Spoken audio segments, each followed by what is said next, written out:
Yeah, hello, yes. It's Nadim here. Yeah, thanks for getting back to us. I tried to get hold of you on Friday because I know you wanted to know the outcome, didn't you? So, Yeah. yeah, I left a message on Friday, left it this morning and all. Okay, so just on this complaint then, so there's a couple of things from your side. We've got information back now. We've spoken to the ICO and we've also spoken to our legal team.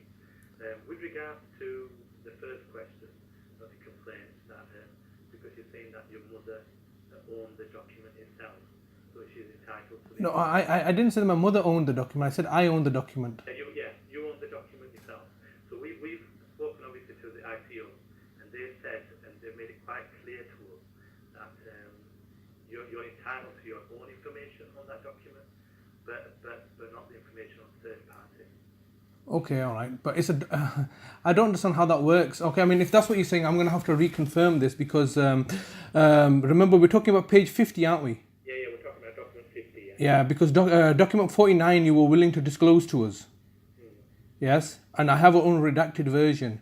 So what you're telling me is that the ICO have said that third parties, even though it's a document that I've created and submitted to yourself, that you have to redact it. Yeah, we have to. Yeah, you're not entitled to the third party, all the information about other people in that document. So okay, I mean, obviously, I'm going to have to go back to the ICO and get clarification on this because I think that's just fundamentally wrong.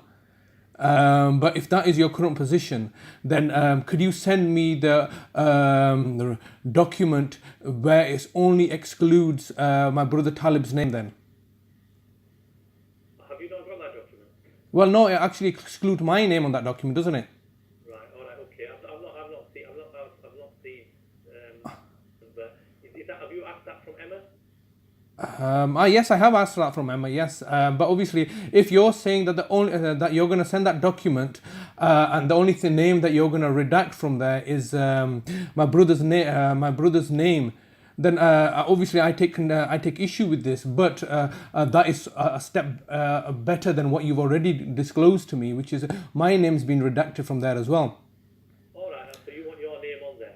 Well, yes. I mean, obviously, you've redacted my name from there, which is even more, ridiculous in the regards that the document you're saying is my mum's. Because it's on my mum's case file. It's my mum's document, is it?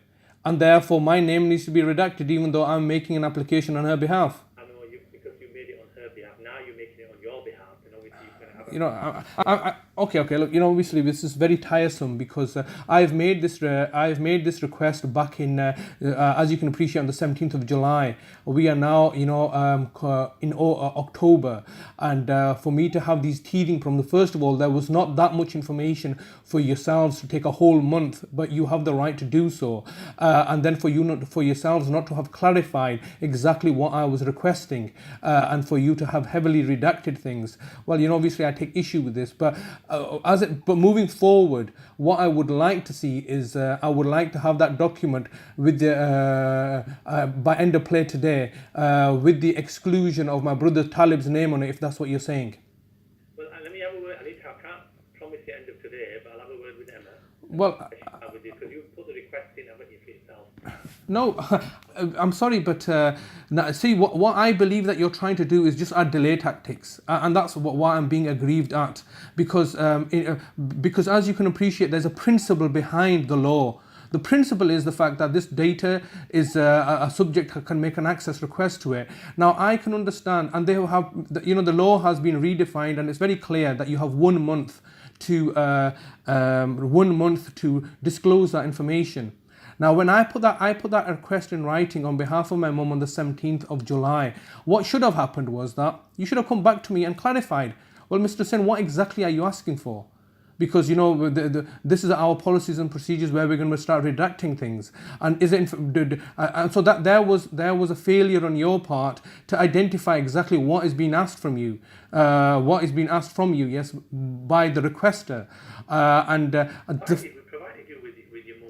No, just hold on. I said the first thing that should have happened was that you should have clarified what was being requested. So there's a misunderstanding that's arisen, because what I find totally lunatic is the fact that that very letter that I have submitted in my name on behalf of my mother, that's even been redacted. All right, so the very letter that says my name on it, even though I am the one that's making an application on behalf of my mother, you've redacted, heavily redacted that. So my central complaint, sorry to interrupt you, my central complaint is the draconian level of a redaction. Now you've asked for information on your behalf, your own name, and we will provide that. No, but the thing is, does my brother then need to ask in his own name as well? Sorry? Does my brother Talib then need to ask in his own name? Well, if he wants information about himself, then obviously he needs to put that in writing to us. But has he not given me the power to act on his behalf? That's the other thing that, remember, we were looking at the legal side to that. Okay, all right. So like I said, you've made your position. That's been instructed to you.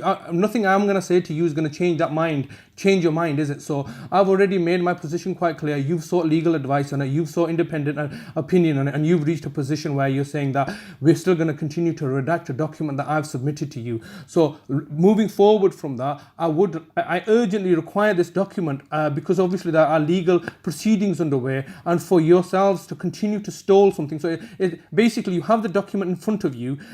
You've previously redacted it. You could get that to me by end of play today. No, but what is it? I'm not sorry. Which information about yourself you want? No. I have myself from the page 50. Yeah. So that could be done today, couldn't it? Because you have the document in the under-redacted form. All you need to do is go redact the names that you're saying that you're the third party you're looking to protect, and give that document to me. Well, let me see where Emma, because Emma should be on with that. So let me see where she is. Okay, all right. So what are you going to even redact the signature? Whose signature? My brother's signature. Well, we'll have to, won't it? We will have to, won't we? Why? Because that's third-party information. You don't have the. All right. So let's move on to the content of that letter. Let's talk about that document. Okay. Talking about, the lasting power of attorney that you have for your mother. Yes. Yeah.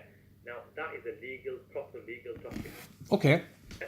The one that you're talking about on page 50. Yep. That is not a legal. Just hold on a minute. Whom have you got this advice from? Legal advice. Our legal. Who's your legal team?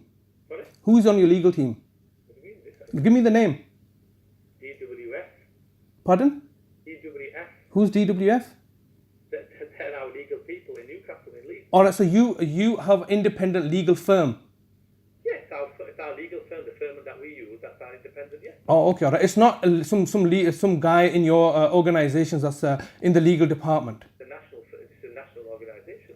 Okay, all right. So you've taken legal advice. So let me explain to you that you're incorrect in this. A legal document doesn't. In fact, a legal document in British law, I don't even have to put some things in writing. All right. For me to come to a legally recognised agreement between two parties, a simple handshake will work in British law. All right. So you don't even have to have it in writing. Number one.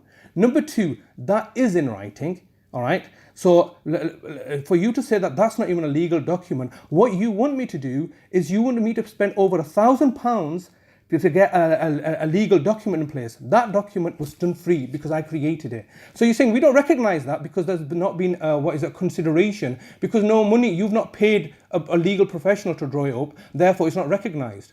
Well, that is clearly not the case. Why do you just get the same that you've got here? Because it cost me, are you going to pay me £1,000? No, but then you know that. No, sorry, are you going to pay me £1,000? Why should I pay for something that I don't need to pay for?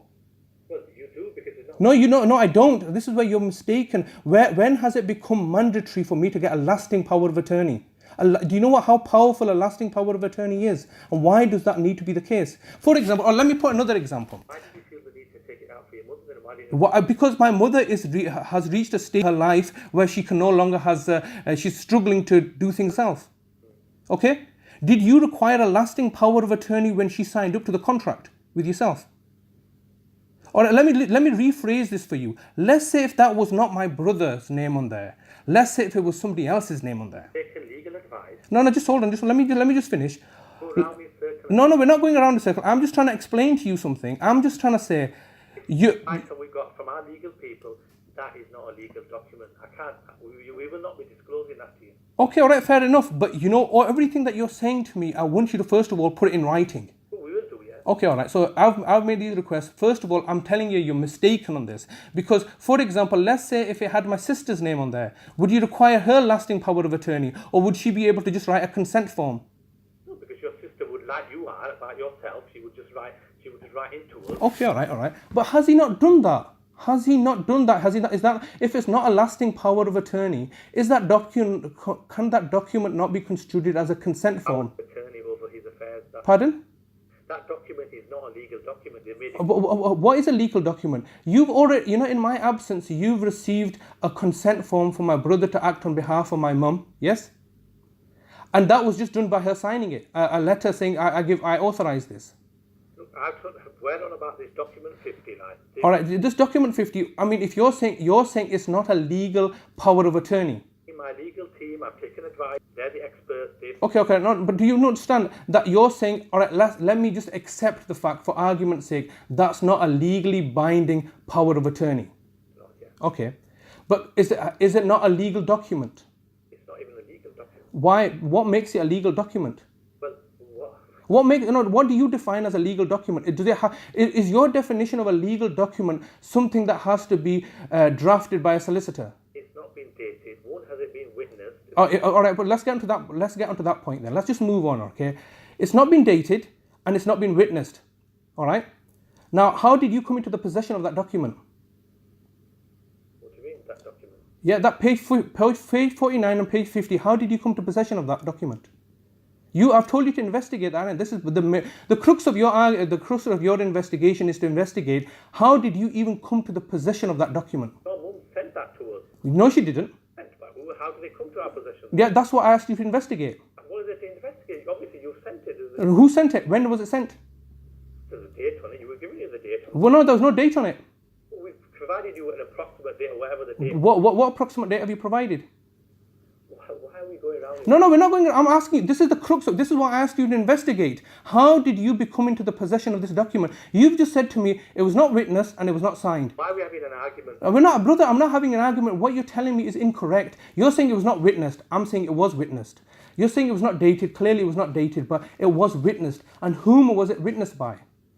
This is what you should have investigated, because the first part of your investigation would have been gone back to speak to members of your team. Did you speak to the officers in your organisation? To speak about what? Where they go? No. I mean, first of all, who are the officers? Who are the housing officers? To do with what? I don't understand. Who are the housing officers with regards to my mum's tenancy? I think it's Jonathan and Nadim. Now, Jonathan and Nazneen, that's correct. Yes. This document was handed to them while they witnessed my mum and brother sign it. Okay? So when you say there's no witnesses, how did that document even come into your possession? Now, when did they come and witness and sign it? That should be recorded there on their records that they came to my house in 2014. At that stage, this document was handed to them and witnessed by them. Okay, this is what you should have investigated, and this is what your investigation should have concluded after having an interview with Simon and sorry, is it Nadia? Did you say, or Nazneen? Yeah, Nazneen. Okay, this is what you should have concluded in your investigation. The first thing you should have done is the question I asked you as part of your investigation is how did you come into the possession of this document? You're not happy with the outcome? No, I'm not happy. I'm asking you. Look, brother, I'm asking you. Did you ask them? Ask them what? How did we come to the? How did you investigate? How did you come to the possession of this document? Investigation, and I don't know what that got to. No, that's very relevant because you understand under the Data Protection Act you should not be holding information that's not relevant. All right. If you're holding information, you have a duty of care to under the Data Protection Act to protect that data. Now, these two documents have got nothing to do with my mum's tenancy, have they? What? No, but page 49 and page 50 have nothing to do with my mum's tenancy, do they? Am I speaking a different language? Do you not understand English? I'm asking you, what relevance do they have to my mum's tenancy? No. What relevance do they have to my mum's tenancy? Answer that question. How would you like me to break it down to you? My mum, Mrs. Fateh Begum, has a tenancy agreement and a tenancy service contract with yourself. And as part of that, she has to write to you, you have to write to her. What relevance do these two documents have as part of her tenancy? What I'm saying, right, that's fine, you can take it to the next stage. No, I'm not taking it to the stage. I'm asking you a simple and straightforward question. What relevance do these documents have to my mum's tenancy? Relevance-wise, I don't understand. You're Understand? I'm asking you a simple question. Do they relate to my mum's tenancy? Of course it does. How? It's got your mum's name on it. No, I said, how does it relate to my mum's tenancy? Not everything has got to have, just because we end up with... Okay, all right, for example, let's say you have a copy of my mum's bank statement. Well, I ask you that question, what relevance does this have to my mum's tenancy? Let me give you an example, and you can say, well, Mr. Hussain, the reason that we have this document is because this was proof of identity or confirmation of address or something like this. So there's any document that you hold, it doesn't have to be your documents, it could be any documents. You could hold documents regarding my mum's letter to the DWP. Now, if I ask you the question, why are you holding this document? You can say, well, we're holding it for a particular purpose. That purpose was to identify what her benefit entitlement was. Okay, so therefore you do hold documents that are not created by you or not created by me and maybe created by third parties. So my question to you once again is that under what circumstances have you come into the possession of these two documents, 49 and 50, and why? What relevance do they have to my mum's tenancy? And what's this to do with you? Why do you need to know what we... I'm sorry, but have I not got lasting power of attorney for my mum to act on her behalf and make such inquiries? Look, I'm not going to go around in circles. We're not going around in circles. You're avoiding answering a simple and straightforward question. That's what you're doing, because you're saying we're going around. Who's going around in circles? I'm asking you a direct question. What relevance do page 49 and 50 have to my mum's tenancy? So the relevance is Yeah? that you want the power of attorney. No, that's not the relevance. Why are you holding these documents? Why do you even have these in your possession? Tell you what the relevance is. All right. I have sent that document into us. When did she send it? Why are we going to go around? You know what it's saying? No, I don't. I'm asking that question. What date was it sent? Who was it sent by post? Let me explain to you. Let me explain to you, so we're not going around in circles. That document. Let me explain. All right, go on. That document was sent to us. I don't know how it was or whatever. Well, I asked you to investigate. If it's posted to us, handle it. I don't know. It's not one that I'm investigating. I'm investigating the fact that whether we can disclose. No. I asked you to investigate. How did you come into the possession of that document? Well, obviously, you would have sent it to us, or we've taken. Who would have sent it? Ever. Who would have sent it? Well, I don't know who sent it. Well, let me explain to you what happened then. If you don't know, as part of your investigation, let me assist you. Let me assist you so you have an understanding, and then you can confirm whether this is a true fact or not. So that gives you some grounds for... I'm going to give you some evidence now, okay, over the telephone. So that's part of your investigation. And then what you need to do next is... You just like to have a bit of a... What do you call it? No, I'm going to tell you, look, it's not a case of me having something.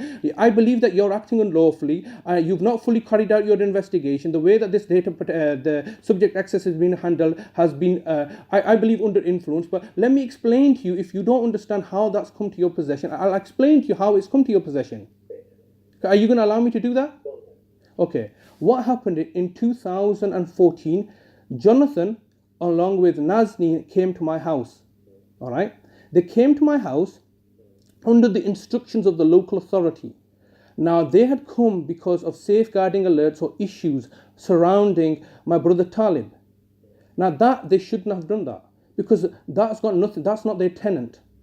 And the reason that they came down is, I believe, because of under the influence of the local authority, because there were some issues regarding my brother Talib. Now, let me explain to you what had happened. Talib had ended up going into hospital because of health problems in February 2014. Okay? Prior to Talib going into hospital, I told his GP that I'm going to murder him. I'm going to kill him. All right? I told that to his GP, and I expected, obviously the GP asked me, why are you saying that for? There's serious consequences if you're making a threat to somebody's human life. And I said, yes, I'm doing that. I'm making that threat. All right. So ultimately what happened was that was then relayed to the police. The police didn't do anything about it. Well, subsequently, after making that threat, my brother ended up in hospital due to his own health issues. Now, when he ended up in hospital, the hospital staff asked him, made an assessment regarding his capacity. So they were trying to find out, does this person have capacity? And I told them that I'm going to murder him if he comes back into my care. The local authority, his city mental health team, okay, then just made a decision that this person has capacity, and if he wants to return to his house where I was living and where I had made the threat, that he has mental capacity to do so. All right. I was flabbergasted and astonished that this is what they're saying to me, that they're gonna allow him to come to a place where I physically threatened him to a professional, i.e. his GP. But anyway, so they said to me that he has capacity. So I said, all right, I'll flip it then. I then got that document and asked the city mental health team to say, I said, okay, well, let's take your argument, for example, and you're going to say to me that you're going to discharge him back into my care even though I've threatened him, and you're going to send him back home. I give, okay, so this person now has capacity. What I want you to do is I want you to witness this guy giving me his power of attorney. So I wanted them, the city mental health team, to act as witnesses while he signed the document. Because my brother does have capacity. He does trust me implicitly. These guys were playing shenanigans with me. So this was happening in March 2014. Okay? Now what subsequently happened is as soon as I asked them to witness it, they ran away. And like cowards, they would refuse to act as witnesses to this, to my brother signing the power of attorney document, because as far as the law is concerned, a document to be legally ratified, it just requires some witnesses. All right. Now, subsequently, what the local authority, once he's come into my care, all right, they expected me to follow through on that. And they knew, I was bluffing. They knew I was bluffing. I was not going to hurt my brother. I love my brother, you understand? I was just mouthing off, just like they were taking action against me. So then subsequently, what happened is that, lo and behold, Simon and Nazneen ended up coming to my house saying, we've come here to see Talib. And I'm thinking to myself, well, wait on a minute. Do you have the right or the jurisdiction to do so? Because they had taken instructions from the City Mental Health Team, Bradford Council, and ended up at my door. So I thought, well, fair enough, let me take this as an opportunity, because that, I believe, was a fraudulent act by the Manningham Housing Association, because it's got nothing to, Talib has got nothing to do with the tenancy. The tenancy is regarding my mum, but they came here to ask about the welfare of Talib. Now, that is not their job, not the Housing Association officer's job to ask about the welfare and safety of Talib. That job is to done by the social workers. So the social workers, rather than doing that job themselves, because we had ended up in an antagonistic situation, they then used the puppet strings on your organization and instructed Simon and Nazneen to come down. And so they were making inquiries regarding Talib. And it's at this stage then I said, okay, well, since you're here, I would like you to witness my brother signing this and my mum signing this. And it was at that stage that my mum and my brother signed this in front of witnesses, in front of two witnesses, in front of your colleagues, Simon and Nazneen. Just hold on a second. Let me just finish. I'm coming to the end now. So then they signed the document and I handed it to Nazneen and Simon. So it was not posted, it was not hand delivered, it was actually signed in front of two people. Now, but they did sign it as witnesses. No, they did. They was there witnessing it. No, but did they sign it? Look, my brother, listen, irrespective, what you need to find out is that how you came to the possession. We're not on about the legality of the document. I've clearly explained to you the fact that the city mental health team refused to act as witnesses. So the fact that they had witnessed it, under law, everything, like for example, let's talk about, I don't want to go off on a tangent, but the British Constitution is not written down anywhere. It's implicit, so certain things don't have to be written down. So I don't want to go on a tangent on this. What I've just imparted to you is a scenario, a reasonable scenario why... Pardon? Why did they just sign it? You saying that they... I didn't ask them to sign it. I didn't ask them to date it. All right? All I asked them to do is witness it. To be a witness to something, you don't have to sign things. Get it signed. Who does? Anything? We get a passport, we get witness. Listen, my brother, am I a lawyer? Well, I know you're not that, but... I'm not a lawyer, and trust me, but I do know the fundamentals of the law. What they witnessed it. They witnessed my brother signing it. If they choose, because what happened? Look, I just told you that I attempted to get the city mental health team after. Is this not what I've just said to you? I've just told you. I said I was going to murder my brother. Told the council I'm going to murder him. They said he had capacity. We're going to send him back into your care. I said, okay, well, fair enough. Witness me signing it. Witness my brother giving me this authority, and they refused. So just hold on a second. You asked me why did I not get Nazneen and Simon to sign it?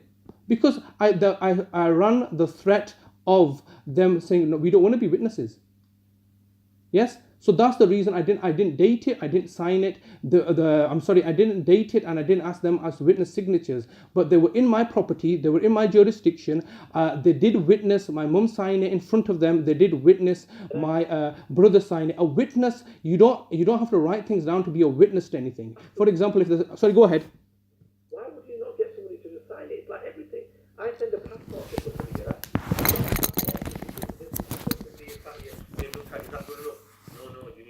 signed by that person and then send that document. Look, sir. This is the fact of the reality. If we have to go to court and we have to go through all this other stuff, you don't have the basic understandings of the principles of law. To be a witness to something, you don't have to sign things. You have to be present. For example, let me give you another example. In order to get married, you only have to go down the aisle and say I do. Nobody asks for a prenuptial agreement, do they? They don't sit down before they get married. I'm not sure if you're married or if you're not married, but nobody signs a prenuptial agreement. And even if you don't go to the land registry to register your marriage, that does not mean that you're not married. All you have to do is in the majlis or in the community make a verbal declaration. What you seem to be suggesting is that it can be no law without being things done verbally. All right, and let me tell you that I can reference to you law that says that is not part of the British system. The British system works on word of mouth, on honour and word of mouth. It only obviously when there's a dispute, then if some things are written down, then there's no disagreement, is there? So it's always good practice to have things written down. But the law states that you don't have to have things written down. But it's obviously if some things are written down, then there's less room for manoeuvre subsequently. In this case, my mum's authority was written down. My mum signed it, my brother signed it. It was witnessed by two people. The first thing that you need to go and ask is what I'm telling you, does it have any substance, or I just made this up? There's no point in even asking. If there's no signatures on there, it's not a proper document. I'm sorry, but once again, who's told you that? All right, are you on the internet? My legal team. All right, are you on the internet? They have told us that this document is not a proper legal deed. All right, is it because, all right, let me give you another document that you have acted on, and this is another thing. In my absence in 2016, I don't know what document is right now, what number it is, but there's an authority by my mum granting my brother Adalat permission to act on our behalf. All right, do you know what number that is? I've not got I've only looked at your document, the one that you're in question. Okay, all right. Well, there's a document that's signed by my mum. First of all, that's not been signed by my mum. It was not witnessed by anybody. But yet, as a result of that false signature potentially done by my brother Adalat, you have then released money to him, or money back into his care. All right, this is another aspect that I will be looking to challenge, because obviously what you're doing is, rather than cooperating with me, rather than having your, power of concession, what you're doing is you're going to be antagonistic towards me and be draconian about me. So if you want to be draconian, I will also look to be draconian, because what you've done is that you, under a simple signature of my mum, which is forged by my brother Adalat, you've then released over £800 back into the custody of Adalat. Now, obviously, that is a very serious issue here. If you want to stick to the letter of the law, then I wanna find out why has this resulted in my mum having a loss of 800 and some pounds when I myself had looked to have money. Why did you find it necessary to? Pardon? We're not. I'm just told you a new allegation here. We're not going around in circles, sir. I've just told you that if you want to stick to the letter of, this is an extension of my complaint. First of all, I asked you to look into the documents. I've then asked you to, determine how they came into your possession, and now I'm relaying to you something new. We're not going around in circles. You as the Manningham Housing Association, my next issue or grievance with you is. No need for me to look into that. Why? Because I'm dealing with this complaint. All right, so this is a new complaint then. Well, you put it in writing to us. Why do I have to put things in writing? Put it in writing because No, I'm sorry, sir, but I can do things orally. No, you put it in writing. Well, all right, what happens if I can't? Are you discriminating against me? What happens if I can't write? I think we need to. No. I think, all right, are you aware that I'm recording this conversation? I complain, and then you just take it. If you're not happy, you can take it. No, it's not a case of me not being happy. Look, all right, if I have an issue with you, I've asked for the name of your CEO. You need to go through the process. I don't need to go through. I said I want to know the name of your CEO. Are you going to disclose that to me? I'm asking for the chief executive's name of your organization. Lee Bloomfield. Okay, thank you very much. Okay. Now, if you're looking at conversation, that's fair enough. I don't have to make you aware. This is something that, there's a certain level of ignorance in society about the law. If you're recording this conversation, can I ask if you're recording this conversation? We record conversation. So this conversation is being recorded? Is this conversation being recorded? It is recorded. Okay, all right, fair enough. If this conversation is being recorded, you do understand that I would like, as part of my subject access request, that I would like a copy of this recording. All right, okay. All right, do you understand? Because this is my data. Yes. Fighting and all that. No, I'm making things verbally to you. Now let me explain to you on the other side. Did you ask for my permission to record this conversation? When you ring into the line, it tells you. No, I rang you up. You told me to ring you up directly, so I rang you up directly. So have you sought my permission to record this conversation? When you ring our major line, it tells you on there all our calls are recorded. Okay, all right. So all right, let's deal with the recording side. How long are they recorded for? They record it for we keep it on for 6 months. All right. So what do you do to them after for 6 months? Get cancelled. They get cancelled, all right. So what about my calls that I have made when I made the subject access error? Why were not any audio recordings disclosed to us? I don't know. You don't have to ask. Well, it's your organization. I have asked you for full, comprehensive, complete disclosure of any data that you hold. You fail to disclose to us. I need to go now. I've got another meeting now. All right, okay. Well, obviously, where are we leaving things then? Well, we're leaving things. Obviously, that document, that complaint. I've told you about the complaint. That obviously we can't. All right. Well, I need everything that we've discussed today. I don't mind having an informal chat with you, but I require everything that we've discussed today in writing.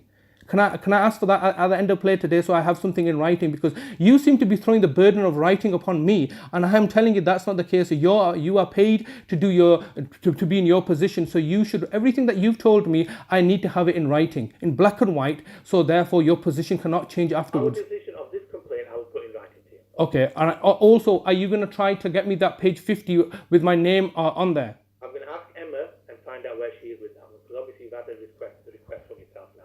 Yeah. Okay, all right. Well, fair enough. Like I said, I mean, and I have raised a new complaint with yourself regarding this money being given to my brother. What's going to happen with this? So you want us to look into why that money was given to your brother? Yeah.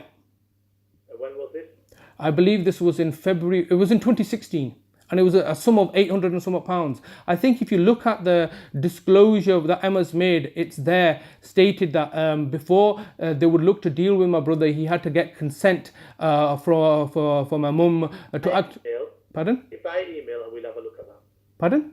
Tell me information about it. Well, I'm sir. All right. You know what is? I would rather prefer as a free citizen to talk to you orally and do things orally rather than in writing. No. What happens if I can't write? You can write. No. What happens if you should not discriminate against me? Yeah. So what happens if I cannot write? Yes, of course I can write. But what happens if I cannot write? Why do you have a policy that? Why do you as a company have a policy that dictates that everything has to be in writing and can't be done orally? Bye. Pardon? Bye. All right. We'll talk later. Bye. All right. We'll talk later then. We will talk later. I don't need to write things. Goodbye.